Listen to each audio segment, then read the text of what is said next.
Então, a nossa saudação a todos e a todas que participam do nosso curso de formação continuada dos professores das escolas no do campo.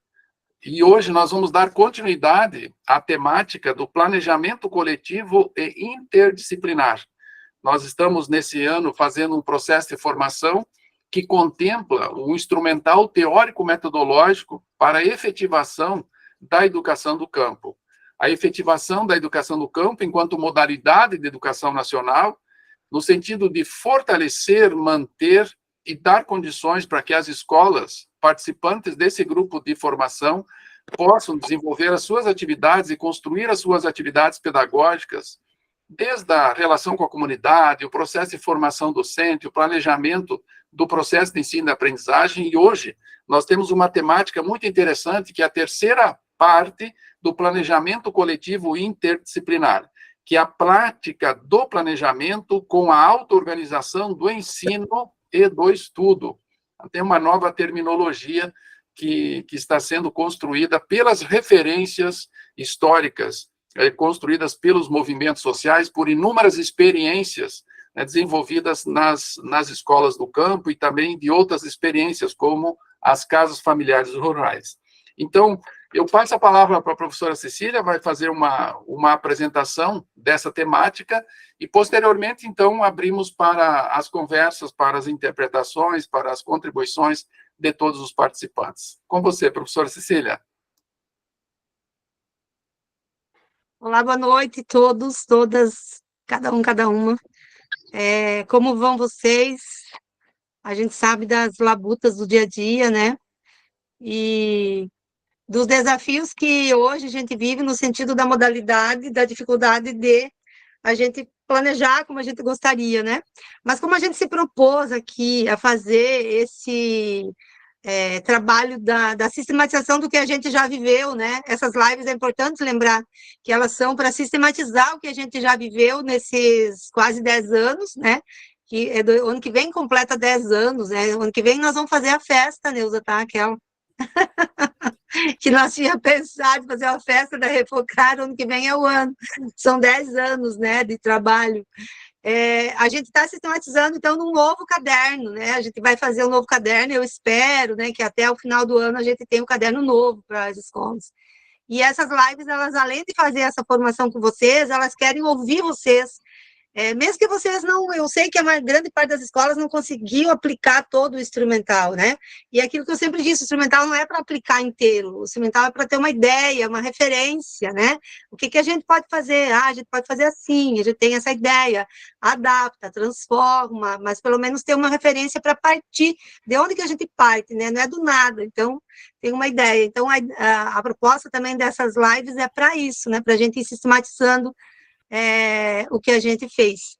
E na forma que estava anteriormente, a auto-organização dos estudantes, ela não fazia parte diretamente do planejamento.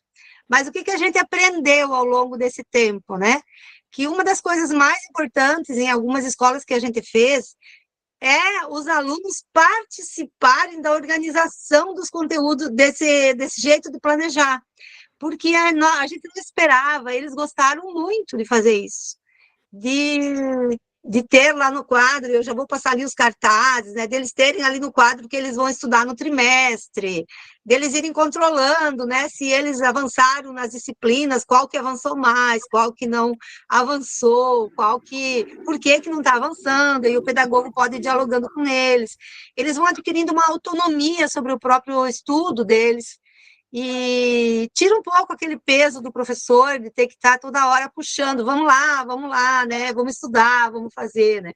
Claro que hoje, com a questão da plataformização e esses controles que vocês têm, mudou muito, né?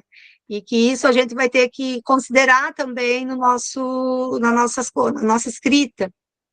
Mas, ainda assim, a gente acredita que é importante vocês terem esse parâmetro, né? Pelo menos, né? Então, eu vou projetar aqui para vocês o slide para a gente ir conversando, e no final, vocês podem nos ajudar, podem nos contar, assim, o que vocês fazem na escola, né?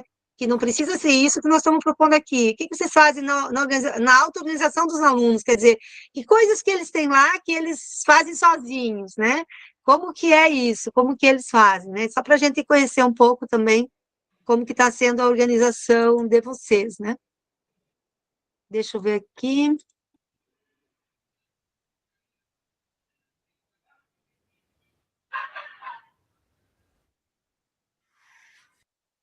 Deixa eu voltar aqui para o 1.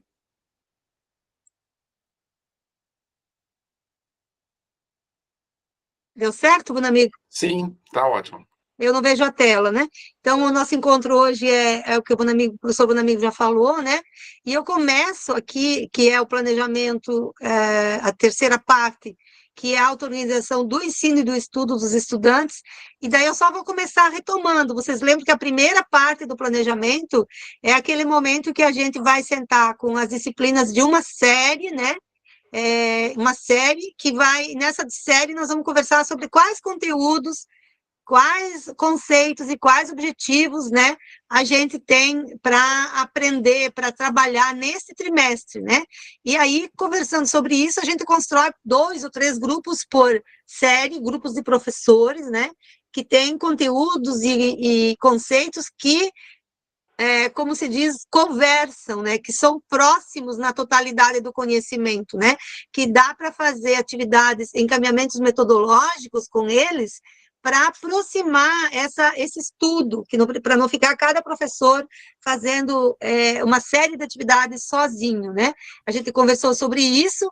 A segunda parte, então, depois de tendo organizado os grupos de disciplinas, daí a gente vai procurar no dossiê da realidade, a gente vai procurar uma porção da realidade, né, que venha fortalecer esse estudo, né, que venha trazer sentido para esse estudo que a gente está realizando, com coisas da realidade ali da comunidade, ou do município, ou da região sudoeste, né, que são coisas que não é que a gente vai ensinar a mais, não é isso, a gente vai trazer isso tudo para fortalecer aquele estudo que a gente está fazendo.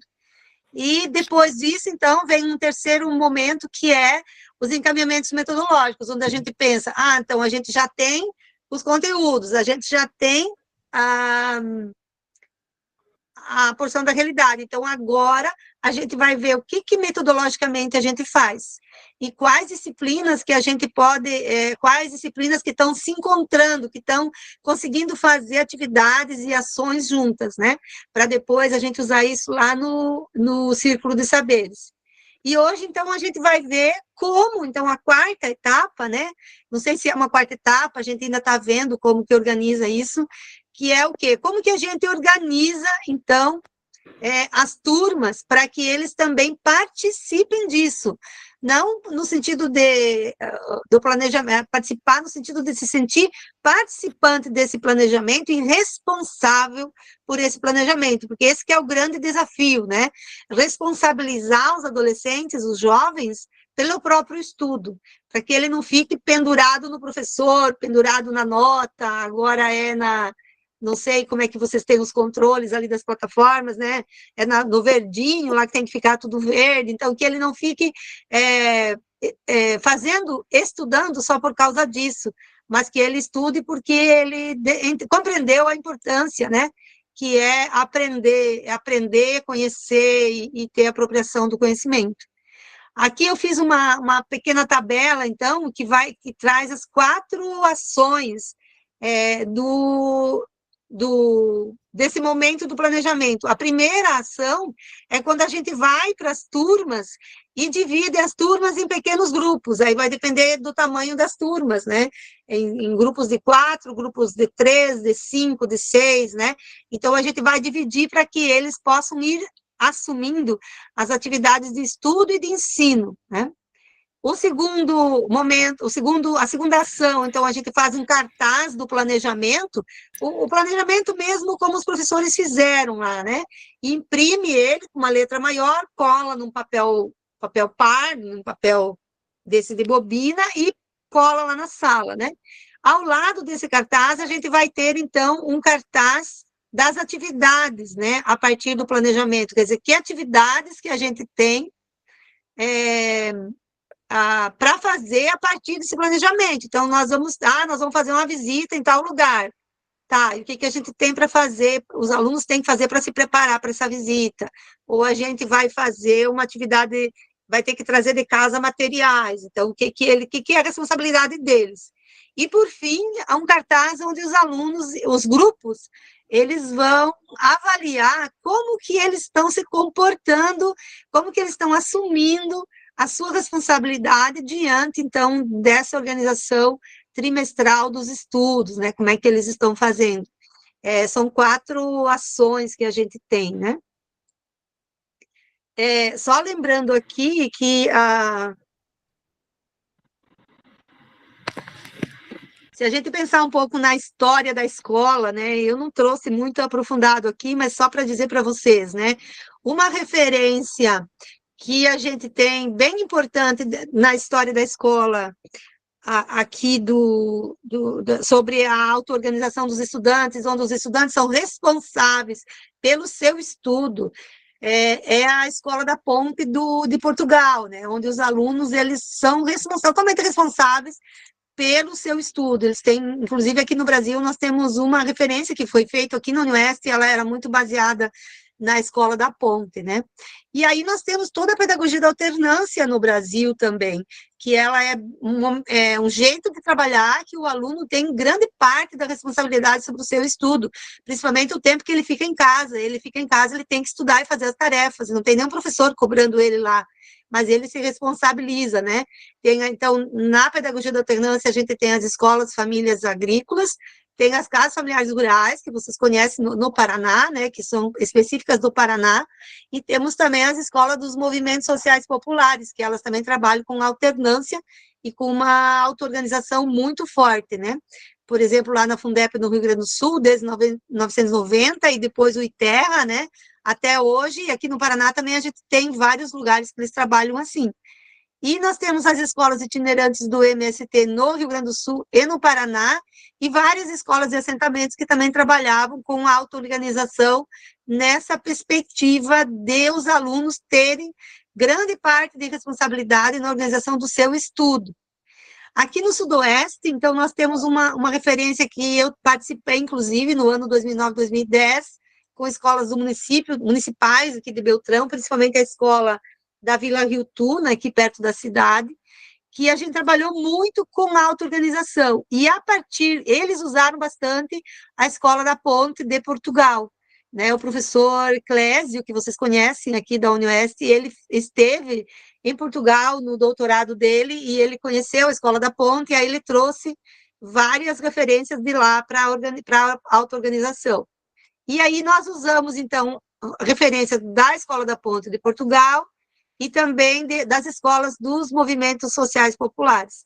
Depois dessa, então, a gente tem essa que a gente diz que é essa atual que nós estamos apresentando aqui, que é essa que se desenvolve a partir de 2015, né, que a gente fez. Bom, o que é isso, então, né? Então, a auto-organização e o acompanhamento, ela é uma auto-organização que tem um acompanhamento. Nós vamos tentar entender os dois conceitos.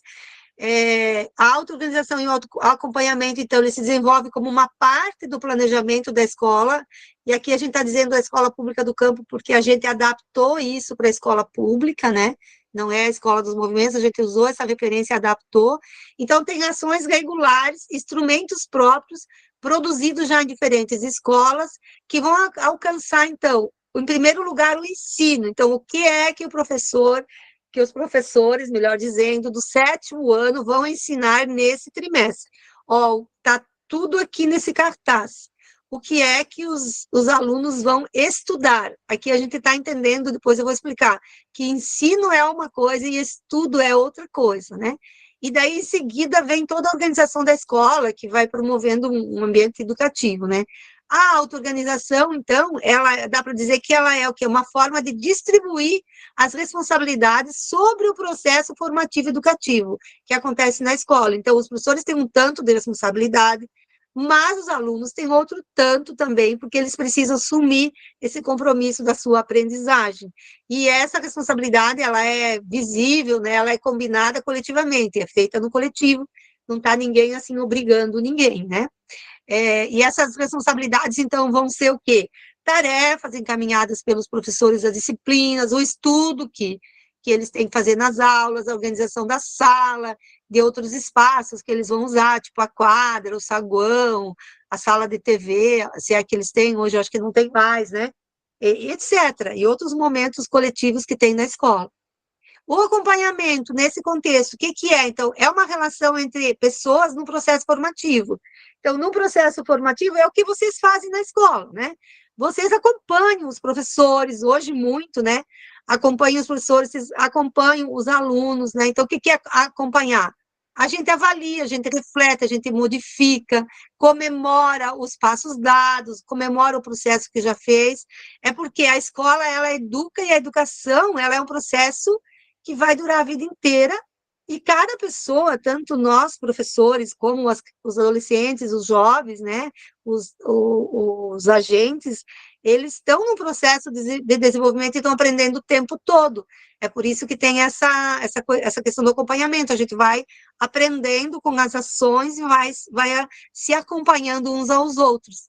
Então, nós entendemos que o ensino e o estudo são ações que na escola tem como protagonistas pessoas de níveis diferentes de responsabilidade. Então, o professor ensina quando vai apresentar os conteúdos, os conceitos, de forma que os estudantes possam se apropriar daquilo ali. Os alunos, por sua vez, eles estudam, assumem a tarefa de estudar aquilo que está sendo ensinado, de atender os encaminhamentos do professor, de realizar as tarefas, de se envolver com as atividades, as propostas, etc., né? Porque é aquela história, se o aluno não quer, ele não aprende. Então, tem esse nível de responsabilidade do aluno. Nós costumamos dizer assim, então, ó, eu gosto desse desenho que eu já falei outras vezes para vocês. 50%, como se fosse dois lados da moeda. Isso é importante falar com os alunos. Se a gente chegar na sala e perguntar o que vocês vieram fazer aqui na escola, o que vocês fazem na escola? Nós viemos para, a maioria vai dizer, eu vim para aprender, né? Tá, mas o que a gente faz para aprender?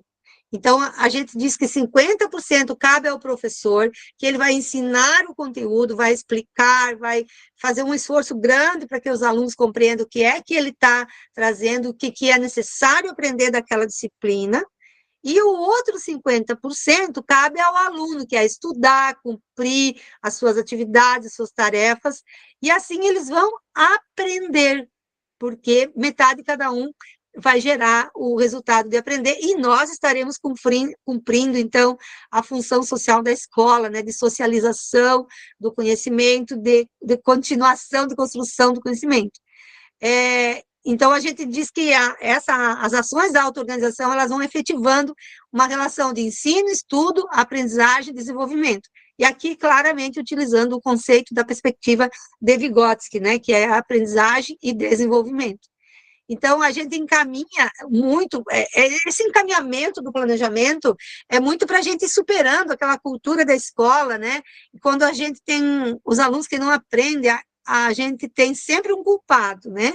Isso hoje não sei como que está, porque eu não estou dentro da escola, mas eu vivi muito na escola de educação básica.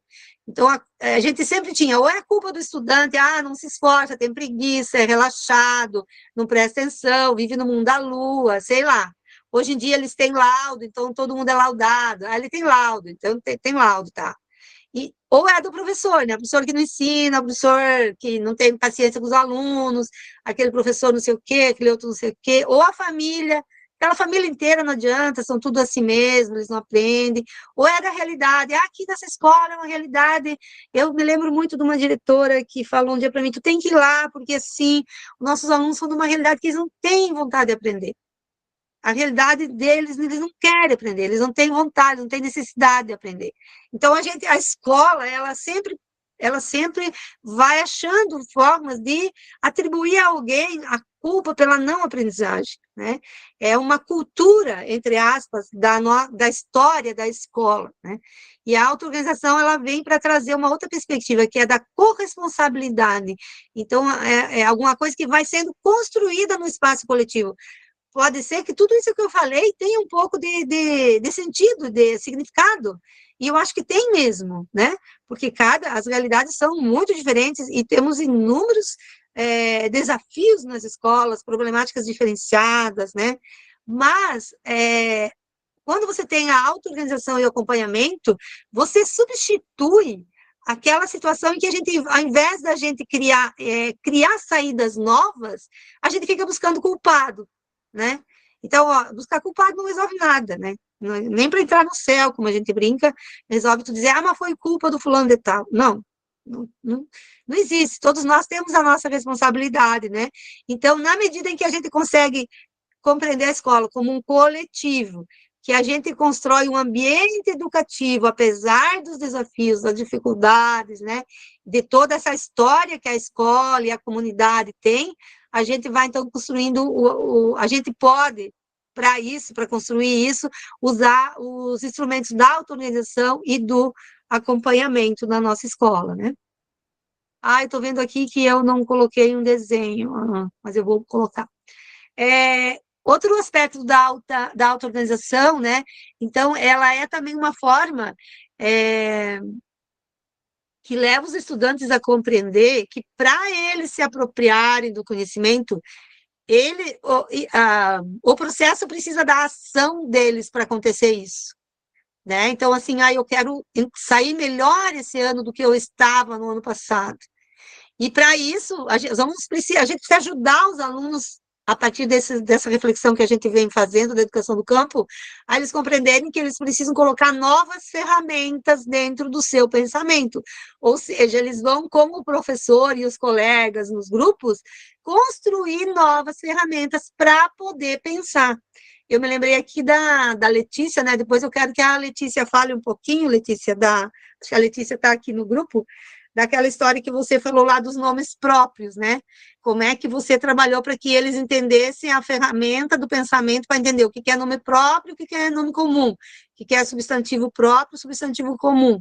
Ou seja, aquelas crianças já vão sair desse momento, desse período que eles estudaram isso, porque não é um momento só, é uma semana, 2, 3, já tendo uma nova forma de olhar para a realidade, porque quando a Letícia fez uma outra pergunta para eles sobre a realidade, eles souberam explicar isso, né?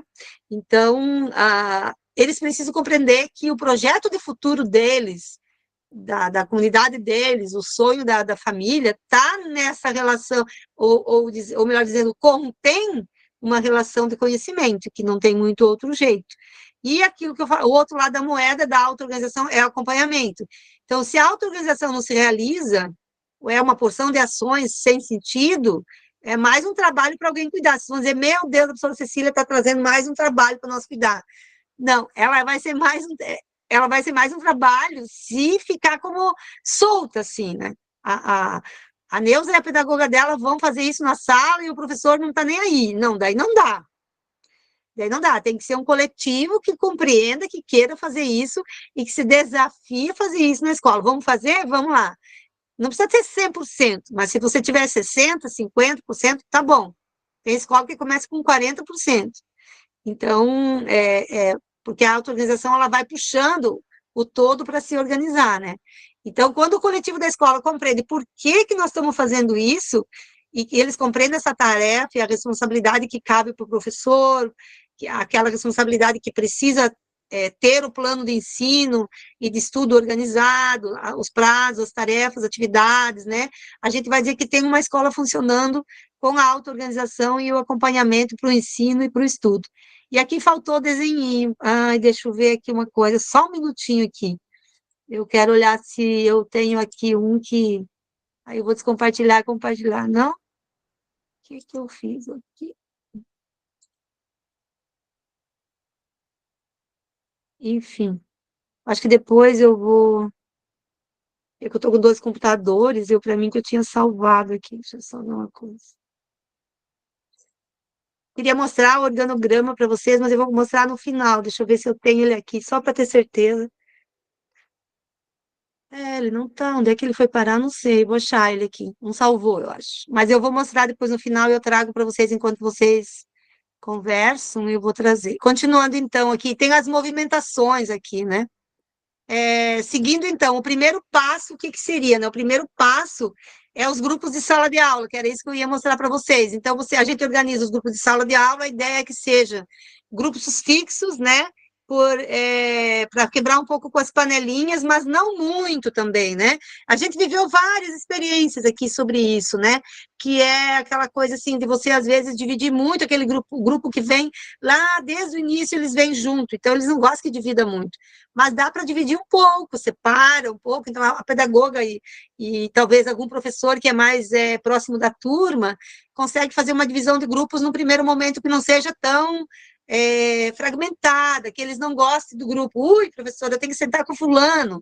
Não, só tem eu que gosto de estudar, tem 3 que não gostam, então fica aquele grupo ruim, nada funcional. Então tem que pensar nos grupos que sejam funcionais.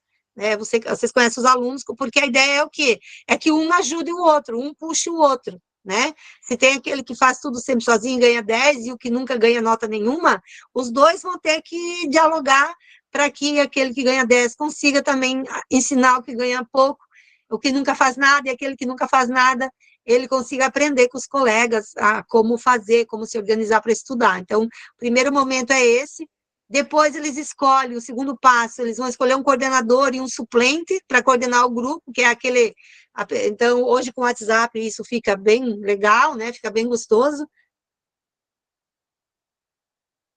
Eu me lembro que no início, quando a internet era ruim nas escolas, né? Lá nos anos 16, 17, 18, tinha escolas que tinham internet fraca e a professora deixava eles ir para fora para eles poderem escrever no grupo da sala, né? A professora dava a tarefa, o que é a tarefa, né? Para tal atividade que nós vamos fazer um dia de campo. Então, tinha que, o coordenador do grupo precisa mandar no grupinho da sala. Então, a internet era ruim, ele ia lá fora escrever no grupinho de WhatsApp, depois voltava, tinha toda uma... Hoje já não é assim, é bem fácil, né? Então, em cada trimestre, você vai ter um coordenador e um suplente. E esse adolescente, ele vai também aprender a exercer essa função de ser líder, de agrupar, de aglutinar o grupo, de conversar com o grupo, de conversar no grupinho dos coordenadores. Depois, o terceiro passo, então, a gente faz um grupo dos coordenadores da sala, que eles têm um problema de muita conversa na sala, um problema que eles nunca trazem o livro que precisa, o material que precisa. Como que a gente vai fazer para resolver esse problema? Porque esse não é um problema do professor. Eles têm que compreender que é um problema deles. Por que acontece com eles? Eles precisam pensar sobre essas atitudes dele. É tipo igual em casa. Por que aqui em casa nunca ninguém lava a louça? Só a mãe que lava a louça? Ah, mas eles não esfregam bem as panelas, eles não sei o quê, eles sujam o chão, deixam tudo engraxado, tá? Então, qual é a saída? É continuar deixando a mãe lavar toda a louça, ou é a gente um dia conversar sobre como que se lava direito a louça? Como que se faz para lavar direito uma louça na pia? Né? Então, a saída é ensinar como se lava a louça, e todos da casa vão saber lavar a louça. Como que se seca ou deixa na secadora, que hora que guarda, né? Não fica o dia inteiro tudo na secadora, daí tá a pia cheia de louça limpa, mais uma secadora cheia, a pia cheia de louça suja, uma secadora cheia de louça limpa, e mais na mesa que tiraram do armário, de repente não tem mais nenhuma xícara limpa.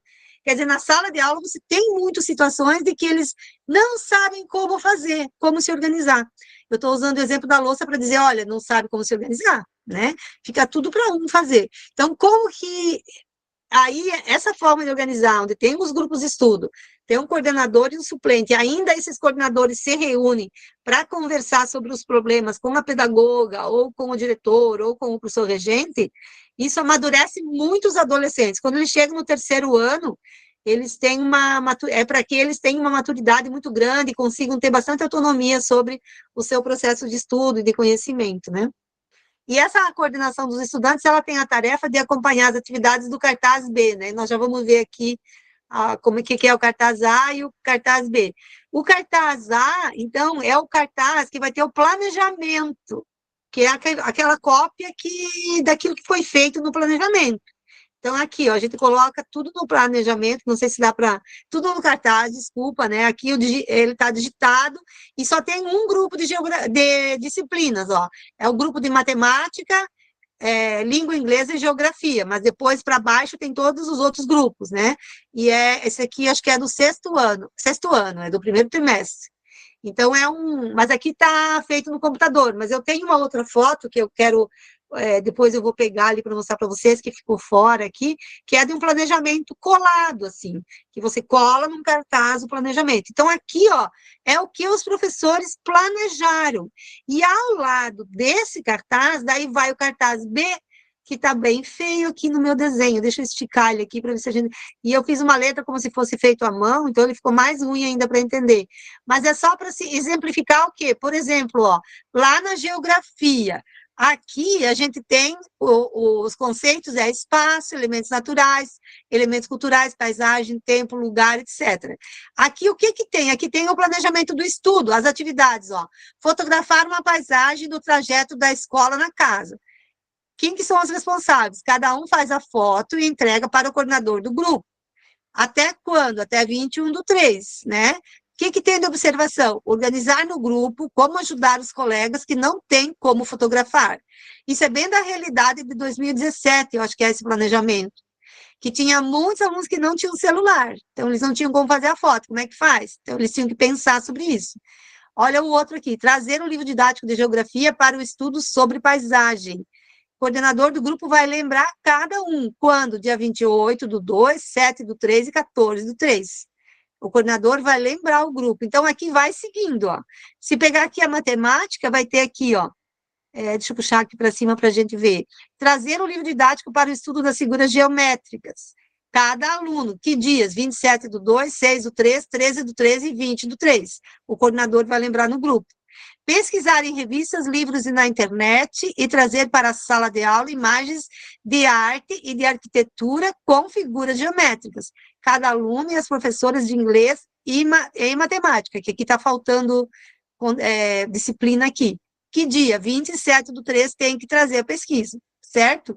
E assim vai. Então, esse é o cartaz B. Então, a gente cola esse cartaz, logo em seguida, esse cartaz para todo mundo saber. E aqui, quem manda nesse cartaz, quem arruma, são os coordenadores dos grupos. E a professora diz, ó, manda um recado para eles assim, não vai dar certo, não deu certo, isso aqui, vocês troquem a data. Eles vão ali e trocam a data. E o terceiro cartaz que a gente diz que é o cartaz C, então, o cartaz que vai regular um pouco as atitudes deles diante do planejamento e diante das atividades de planejamento. Então, a gente parte desse pressuposto aqui, gente, do canto à direita aqui das estrelinhas, ó. A gente construiu um diálogo bem grande para chegar nisso, que é o quê? Nós precisamos sair um pouco daquela coisa do tem que fazer porque tem que fazer, né? O fulano faz ou não faz, é aquilo que eu falava da louça, né? Você não é caprichoso para lavar a louça. É isso, pronto. Não, peraí. Você aprendeu como lavar a louça, né? Então, já vai dizer que não é caprichoso, que faz tudo errado? Não. Então, o que nós vamos fazer? Vamos criar uma base para avaliar que jogue na perspectiva de futuro, que jogue ação para fazer, não já julgando o que não foi feito, porque, né, sem perguntar por que não foi feito. Então, é uma ação no sentido de futuro. Depois de muita conversa, então, sobre as dificuldades que se tinha nas salas, se chegou a essas 3 bases, assim, conseguimos avançar, atenção precisa melhorar e cuidado falta esforço. Estou vendo que o cartaz está até meio amassado, né? Então, o verde era conseguimos avançar, o amarelo era atenção precisa melhorar, e o vermelho, cuidado, falta esforço. Esse foi um tipo, né? Tinha com emojis, emotions, né? Tinha com figuras personagens que eles gostam também, mas sempre com essas palavras. Bom, isso era a base de onde eles iam se avaliar. E o que eles iriam avaliar? Eles tinham que conversar, então, nos grupos, como que eles se comportam, como diante do estudo, quando o professor está explicando, quando o professor pede uma pesquisa, quando o professor dá uma tarefa para casa, quando tem que trazer o livro didático, etc., quando eles saem para campo.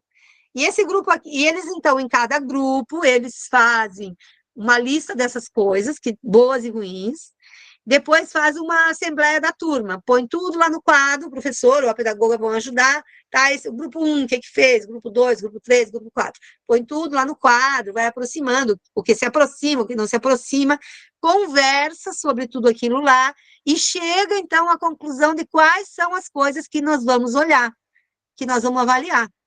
E esse grupo, essa sala, essa turma aqui, ela conseguiu, então, chegar nesse ponto aqui, ó. Eu vou puxar mais para cima aqui para a gente olhar, ó, aqui, ó. Que era assim, fazer os trabalhos, tudo na perspectiva não da punição, né? Mas na perspectiva de jogar para futuro e ter uma ação, ó. Fazer os trabalhos em casa. Quer dizer, quem não fez vai ganhar vermelho ou vai ganhar amarelo. Né? Quem fez, quem conseguiu avançar vai colocar verde. Fazer as atividades em sala de aula. Letra C, trazer os livros didáticos e os materiais escolares. D, ouvir o professor enquanto estiver explicando, ó, porque aqui normalmente o que eles dizem? Não conversar durante as aulas. Então, vamos fazer uma outra forma para corrigir essa ação que não está boa. Vamos ouvir o professor enquanto estiver falando. E a letra E, sair da sala somente quando for necessário. E aqui, eles não pedem para sair da sala, uma coisa que é proibida. Posso ir no banheiro? Posso? Não. Tem que saber. A gente faz uma conversa muito grande com eles sobre a responsabilidade e sobre aquela ansiedade que dá vontade de fugir da sala, sair 10 vezes da aula. Por que é que eu quero sair 10 vezes da sala? O que está acontecendo? Então, a gente trabalha muito com eles toda essa responsabilidade, né? A gente tem até uns filminhos que a gente usou para trabalhar isso aqui. Isso aqui é uma coisa que demora, assim, demora quase um mês para a gente construir a auto-organização, a primeira vez que vai construir, né?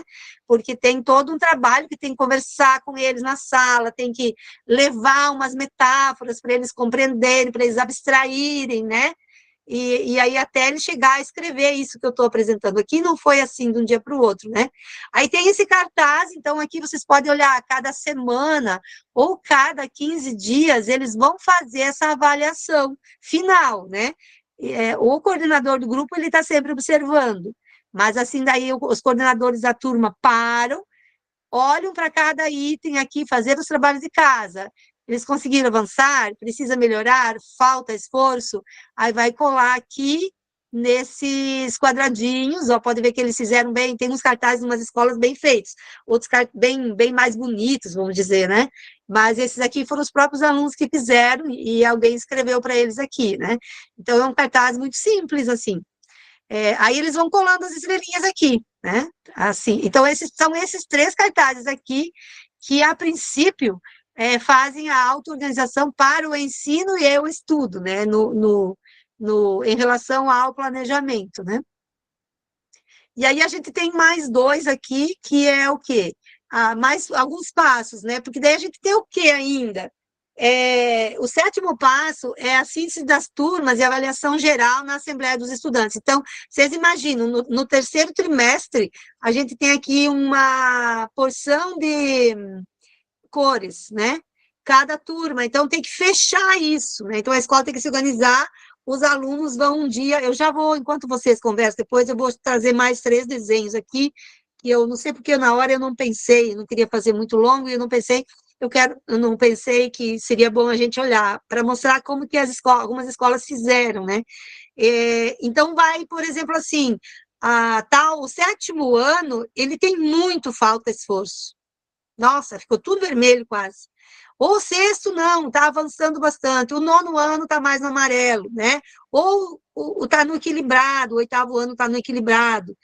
Então, tudo isso aqui é avaliado com os coordenadores de turmas e com a pedagoga, né? Depois, eles vão, então, se reunir, todas as turmas, para olhar o todo da escola, que pode ser no final do semestre. Aí, o que a gente ajuda eles a fazer? Uma apresentação para todos os alunos, para que eles possam dizer, olha como está a nossa forma de estudar, porque esse é o mote da questão.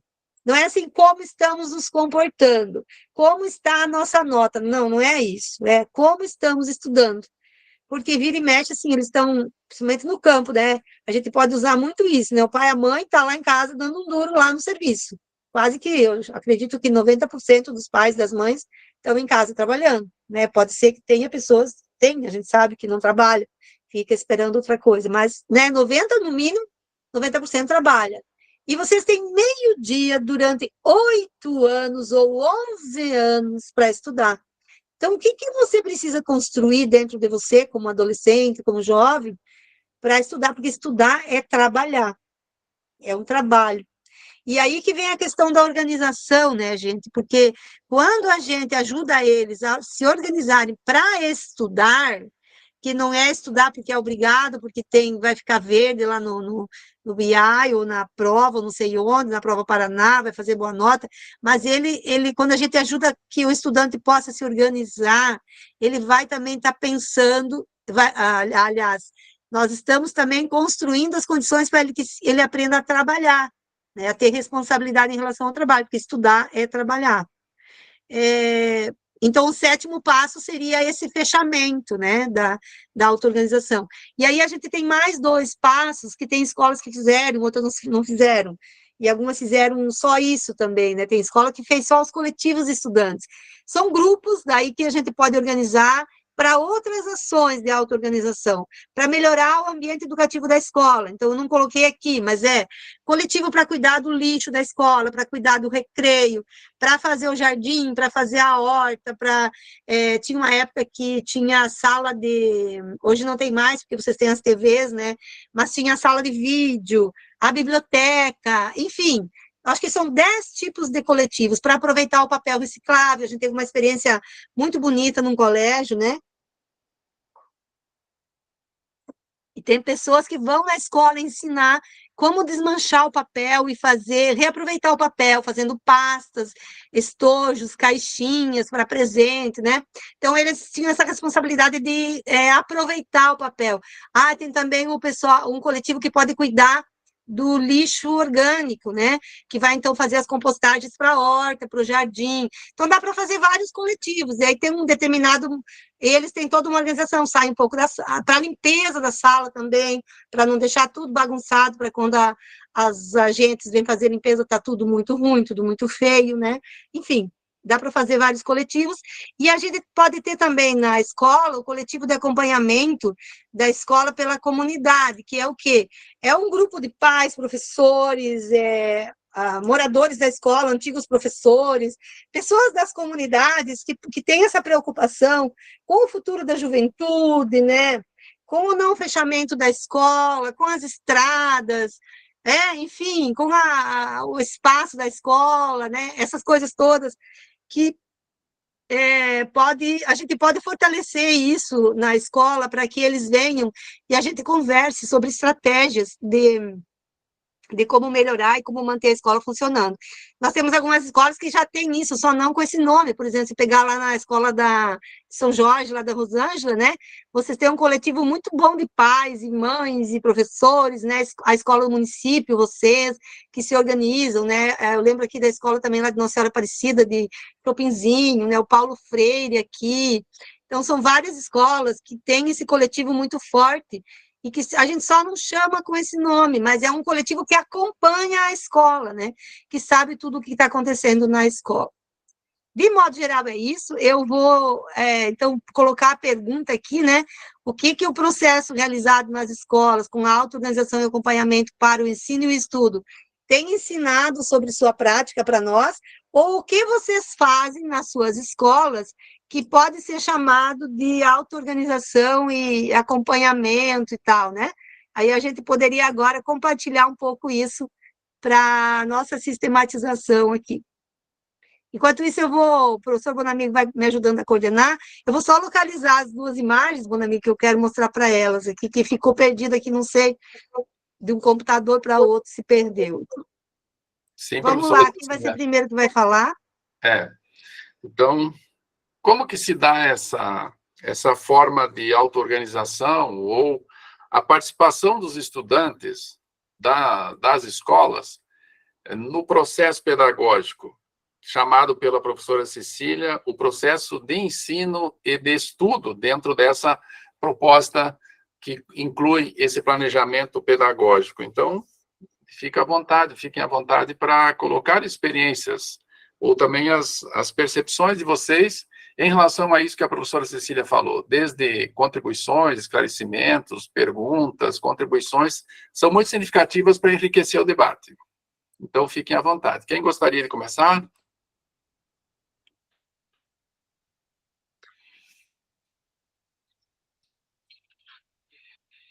Uma pergunta mais fácil, então. A participação dos estudantes na organização pedagógica da escola, de que forma, em que momentos? Como que isso pode acontecer? Professora Marta. Boa noite, cheguei um pouquinho atrasada, mas estou aqui. Então, eu vou falar um pouquinho sobre essa organização, né, que a Cecília colocou desde o último encontro nosso, que é o planejamento coletivo. Então, ele é um planejamento, sim, trabalhoso, precisa ter uma equipe, assim, que todo mundo colabora, né, porque tem que sentar e tem que pensar nas ações em conjunto. Eu posso até pensar na minha disciplina, mas eu tenho que fazer o encaixe, né? Eu tenho que fazer a junção, tirar da caixinha a minha disciplina para fazer a junção com a outra, com 2, 3 disciplinas. Então, assim, a gente sabe que está extrapolado o tempo, as horas de atividades são mínimas, e a plataforma, e a correção de avaliação, mas, assim, talvez conversar pelo WhatsApp, trocar ideias, se não deve fazer na escola, porque às vezes a minha professora, que eu tenho bastante afinidade, ou que a gente se combina, às vezes não vai no dia que eu vou, né? Então, assim, tem que tentar, né? Tentar trocar essas ideias, trocar as informações, porque senão o planejamento coletivo num só, ou só em par... Já vou, filho. Ou só em par, não tem que ter as ideias, né? Tem que ter a experiência. Às vezes você é novo na escola, daí você vai conversar com alguém que tem mais experiência, mais tempo, né, do planejamento coletivo. Não é fácil, não é simples, mas se a gente não começar, ou não fazer a tentativa, nem que a gente faça um no ano inteiro, não um por trimestre, mas a gente precisa começar para daí buscar cada vez melhorar, né?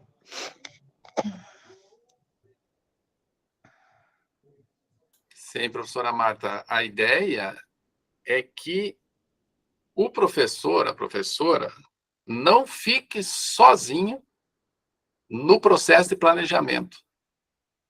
No processo de planejamento de ensino, aqui no caso de estudo, mas para que ocorra aprendizagem. Então, o planejamento pedagógico começa pela ideia de que o professor, que o docente não fique sozinho, que encontre possibilidades de operar esse planejamento individualizado, como você falou, estanque em sua caixinha da sua disciplina e não dialogue com o coletivo da escola. Então, o planejamento coletivo ele vai nessa direção inicial de romper com essa prática individualizada de planejamento. Professora Ironi.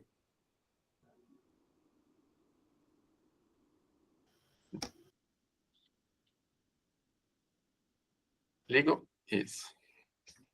Estava ligando meu som. Olá. Então, assim, quando vocês fazem algumas perguntas, eu fico aqui tentando pensar em alguma atividade que a gente fez ou que a gente planejou para poder relatar. E às vezes não vem à memória. Aí, quando a colega falou de como ela pensa, eu me lembrei de uma situação na escola que a gente trabalhou, e em nenhum momento eu achei que pudesse ser dentro dessa realidade. Mas ela falando, me veio isso na memória. Nós temos uma professora nova na escola, uma professora de língua portuguesa, e nova, assim, de escola, de profissão, de idade, tudo. E ela me pediu se ela podia trabalhar alguma coisa de literatura de cordel. Falei que sim, né, que assim que a gente pudesse se organizar, e dei umas dicas para ela. Aí uma professora de redação e leitura ouviu a conversa. Eu posso participar? Pode. Daí ela falou com a terceira professora, e elas, juntas, elas pensaram como trabalhar, o que cada uma fazia, o que cada grupo de estudantes de cada turma também podia realizar.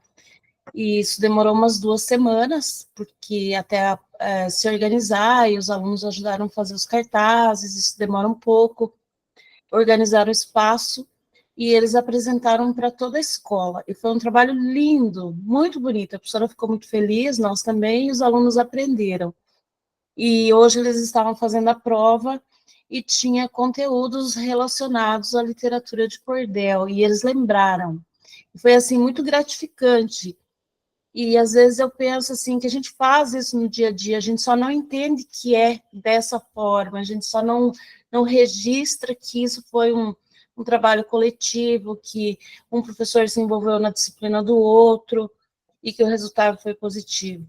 Aí, quando a colega começou a falar, me veio isso na mente, e eu quis compartilhar com vocês. É isso. Ótimo, professora Eruni. Quem mais gostaria de compartilhar questões, sugestões, percepções sobre o conteúdo? A professora Cecília está organizando as novas imagens aí. Fique à vontade. Como se dá a participação dos estudantes em suas escolas? Neiva, fala, professora Neiva. Oi, prof. Então, diferente delas que têm escola no campo, a minha escola é em tempo integral, né? Mas acho bem interessante, assim, quando os componentes dialogam, e me fez, né, memorizei agora, memorizei, uma situação que envolve empreendedorismo, protagonismo, educação financeira, e eles organizam, eles criam empresas, produtos, a divulgação, produzem, fazem o cálculo dos custos, fazem a feira, vendem, e aí eles fazem todo o processo, saber quanto gastou, quanto eles receberam, se tiveram lucro, prejuízo, né? Depois eles também podem fazer o texto explicando todo o processo, como eles fazem. E acontece uma feira que movimenta a escola, eles vendem mesmo o que eles produzem, sabe? É bem interessante. Envolve, assim, vários componentes. Um outro momento que a gente tem também, que é bastante válido, é o Clube do Protagonismo, né? Nós somos organizados por dia, mas começa tudo assim. Eles fazem, tipo, uma pesquisa na escola, qual é a demanda que eles percebem que é necessária ser trabalhada, organizo isso, crio um plano junto com os professores, passo nas salas fazendo divulgação, aí depois eles fazem uma feira expondo, daí os alunos se inscrevem, né? Se inscrevem. Diante disso, daí a gente vai criar um espaço, um responsável para estar acompanhando, mas quem vai desenvolver todo o trabalho são os alunos. Os professores eles só ficam junto com uma questão de organização, porque é no horário do meio-dia. Depois que eles almoçam, eles se dirigem, não é todo ao mesmo tempo, tem clubes que funcionam na segunda, outros na terça, outros na quarta. Então, quando chega 12h30, a escola dá 2 sinalzinhos breves para eles saberem que é a hora de se reunirem. Quando é 13h10, dá um toque, eles saem, e 13h15 eles entram para a sala. Então, tem vários clubes de protagonismo, né? Conduzido, idealizado, organizado e conduzido por estudantes, que são os protagonistas. Também temos em sala os alunos monitores, que, por ser tempo integral, eles exercem a monitoria durante as aulas, ao contrário do ensino médio, que vem em turno contrário, né? Então, eles são avaliados pelos professores da Sala de Recurso Multifuncional, as AEI, e se for alunos considerados de altas habilidades, vai ser visto em que área eles se destacam, se é em linguística, se é em matemática, se é sinestésica, espacial, etc. E aí a gente faz de acordo com essas habilidades, em que momento eles vão exercer o protagonismo deles, né, a monitoria. Que mais? Eu acabei perdendo meu raciocínio, mas assim, depois que eles terminam as atividades deles, com a concordância, com a autorização dos professores, eles podem estar ajudando os colegas em sala. Então, isso é bem interessante. Tem algumas coisas que a gente às vezes não concorda da maneira que vem de cima para baixo, mas assim, a maneira que a gente vai conduzindo isso, que é legal. A gente pode dar cara da escola para uma ação que, de repente, a gente, né, num primeiro momento, não foi muito receptivo. Mas tem colhido, assim, tem sido bem, bem frutífero, sabe? E nós temos, assim, alunos que são realmente destaque. E aí o processo é mais no coletivo, porque daí eles acabam levando os outros, porque o interessante é que a gente fala para eles, não é importante só você chegar, é oportunizar que mais cheguem, o ideal seria que todos chegassem. Algumas coisas que a gente faz. Professora Cecília. Sim, vou compartilhar, então. Depois continuar uma conversa só para mostrar para vocês aqui, então, essa parte aqui que eu não tinha colocado. Isso aqui foi a nossa... Algo deu errado. Não, deixa eu voltar aqui, ele está dizendo que não dá para compartilhar.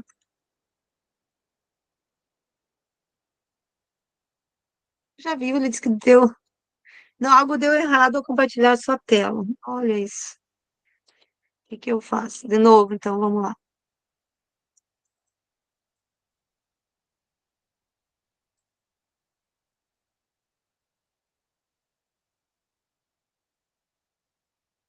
Pois é, o que está acontecendo que não quer compartilhar? Que arquivo Alguém que tem é? alguma...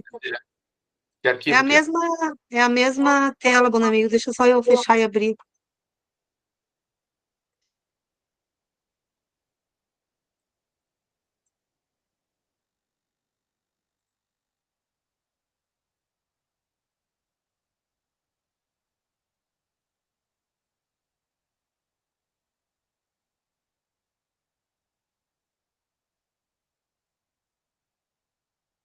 Não está compartilhando, não sei por quê. Eu vou tentar mandar aqui para o professor Bonamigo, mas alguém gostaria de dizer alguma coisa? Compartilhar, falar de alguma experiência? Ou outras coisas, né?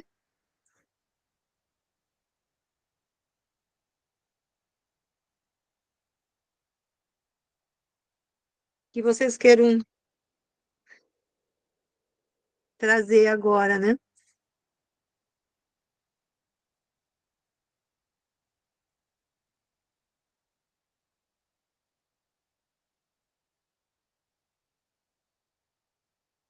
Mandei lá, Bonamigo. O que eu queria lembrar, gente, que é uma coisa importante, eu acho, dessas questões que nós estamos conversando aqui, que é o quê? Assim, a gente, a gente produz, né, nos nossos jovens uma cultura, que eu quero dizer, né? E eu fico preocupada, às vezes, com o que a gente vê, por exemplo, eu não sei se eu queria perguntar, pedir para a Letícia aqui, se ela ia falar para a gente, cadê a Letícia? Ver se ela está aqui ainda. Tá aí a Letícia, não quer falar, Letícia, contar para Eu nós? estou. Eu fico preocupada, às vezes, porque o resultado que a gente recebe aqui e que a gente tem na universidade, às vezes, e que vocês devem ter lá, né? É aquele aluno que quer muito só o resultado da nota, né? Que é só ser aprovado. Mas, assim, quando a gente escuta a Neiva contando isso, a ironia, as meninas contando isso, esse envolvimento deles na escola, esse protagonismo que eles vão tendo, essa autonomia, vai produzir pessoas que sabem que o estudo é muito mais do que a nota, né? Então, acho que isso é muito importante, que eles aprendessem que aquilo que eu dizia lá, né, que estudar é uma ação e que demanda esforço deles, demanda atividade, né? Organização com os colegas, aceitar as diferenças, o outro às vezes que não faz tão bonito, né? Eu estava falando ontem ainda com uma aluna minha da pedagogia, ela fala assim, ai, professora, mas elas não querem a minha opinião, elas fizeram um trabalho feio, né? Digo, mas olha, você se formou numa escola particular, você estudou bastante, as meninas vêm de uma escola, né, rural, não teve oportunidade, e aquilo é o melhor que elas fazem, né? Então, essas coisas da construção humana, do conhecimento, né, é importante que a gente, essa forma de trabalhar pela auto-organização, ela vai permitir, além da nota, isso também, né? Quer falar, Letícia, antes de mim?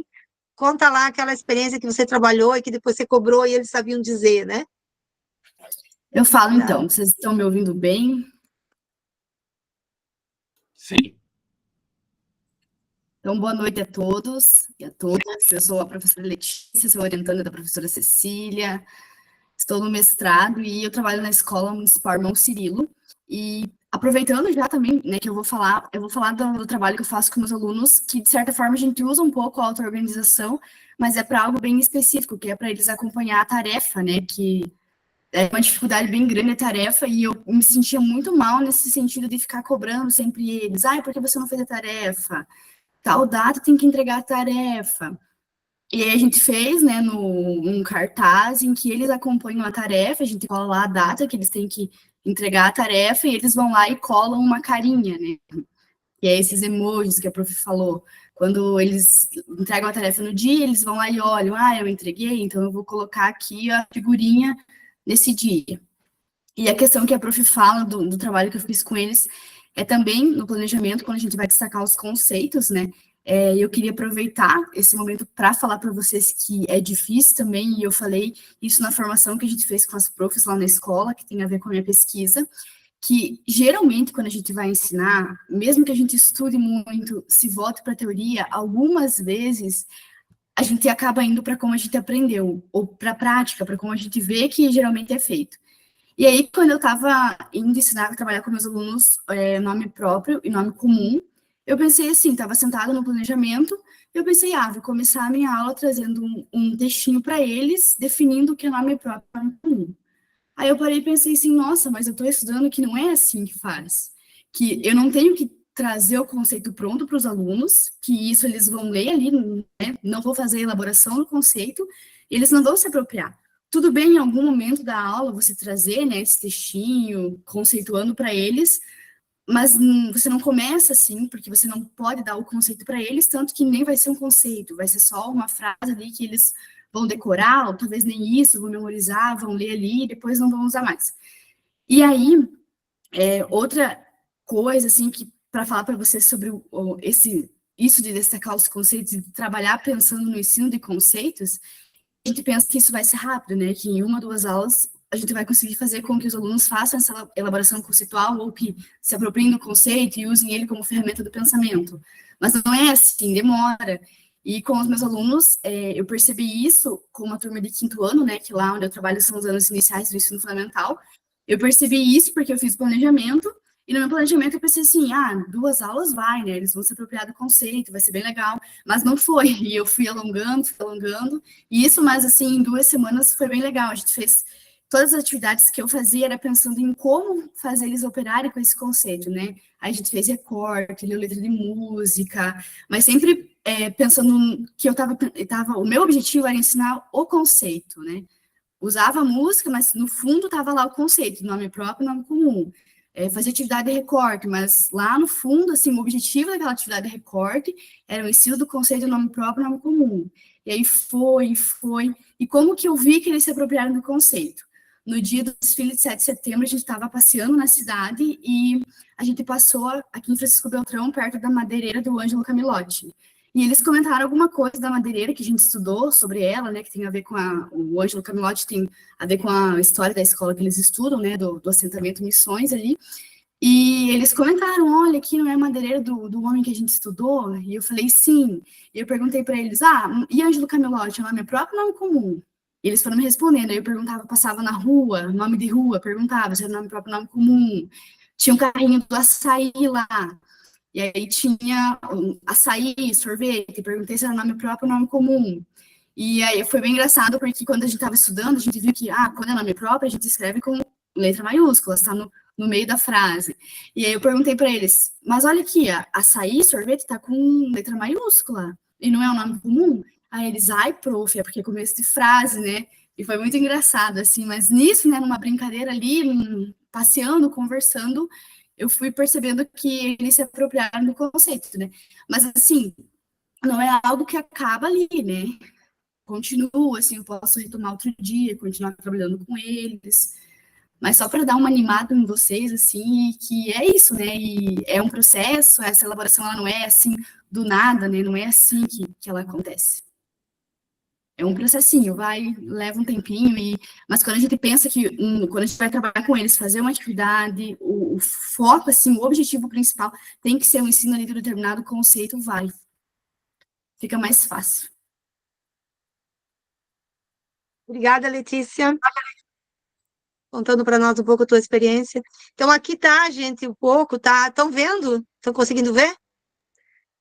Como que seria, então, a proposta que a gente apresenta aqui, né? Então, você imagina 4 turmas, todas divididas em grupo, né? De cada turma, então, você vai ter um coordenador e um suplente, tem a assembleia, o que a gente chama de assembleia da turma, onde a turma decide o que vai avaliar, como que vai ser, cada quantos dias, né? Enfim, tudo isso. Depois disso, de um semestre, então, a gente reúne todos os coordenadores aqui, e esses coordenadores, eles conversam, então, junto com o pedagogo, o diretor, né, e algum professor, que sempre tem um professor mais engajado, né, sobre como foi o semestre, né, que eles trazem de síntese, e dá para fazer uma assembleia, então, com todos os estudantes, para conversar com eles sobre questões que são problemáticas, ou questões que eles avançaram, ou metas que a gente quer construir para toda a escola, né? Toda essa dimensão que a gente quer organizar para a escola, né? E pode passar o outro, bom amigo, que são 2. Aqui nós temos 2 exemplos, então, de resumos, ó. Então, teve turmas que fizeram gráficos, assim, né? A professora de matemática aproveitou com eles e fez os gráficos para que eles vissem como que tinha sido o desenvolvimento da turma durante um semestre, né? Um trimestre aqui. Cada trimestre um gráfico, né?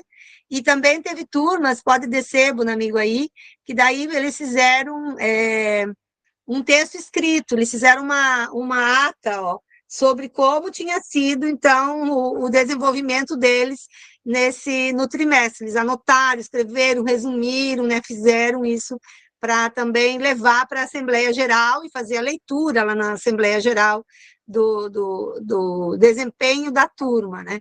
E essas 3 coisas que eu tinha colocado ali, que não estava abrindo, né? Não sei o que aconteceu, acho que é a minha internet que é ruim, e que eu considero que, como uma referência para as escolas do campo, é importante. Claro que hoje o Estado ele tem alguns outros instrumentos que são também de uma outra perspectiva, né, da perspectiva mais empreendedora, né, mas eles trazem formas dos estudantes não só ficar lendo, escrevendo e fazendo prova, mas eles terem um pouco de autonomia sobre o seu estudo e a sua forma de estudar, né, no sentido deles serem um pouco mais... e aí a coletividade também, essa responsabilidade de todos, né, que é importante e é necessária, né. Acho que é isso, bom amigo, da minha parte. Eu só quero depois comentar um pouco. Não sei se alguém quer dizer mais alguma coisa do tema, depois a gente pode desligar a gravação para passar os recados e tal, senão depois tem que ficar cortando a gravação para postar, né? Então a gente podia separar os recados da gravação. Alguém gostaria de dizer mais alguma coisa do nosso assunto aqui? Eu queria dizer que a gente termina, então, esses 3 encontros sobre o planejamento. E a gente tem 2 encontros ainda de sistematização, que é sobre os círculos de saberes e conhecimentos, que a gente vai fazer. Eu não sei se a gente faz um só, e as varandas de partilha, eu acho que a gente faz um só. E a gente está com um problema que a gente não consegue trazer os professores para partilhar hoje, né? A professora Rosane mesmo, ela está com compromisso na segunda-feira, ela começou a estudar de novo, tem aula na segunda-feira. Então, ela não pode vir, e outros professores que iriam contribuir com isso também, na nossa sistematização, né? E aqui eu estava abrindo aqui o calendário, né? Nós temos 3 encontros até o final do ano ainda. Então, o próximo vai ser sobre ciclo de saberes e as varandas de partilha para fechar o instrumental. Acho que é isso, bom amigo, se tu quiser desligar a gravação, aí a gente se vê no próximo encontro para estudar isso.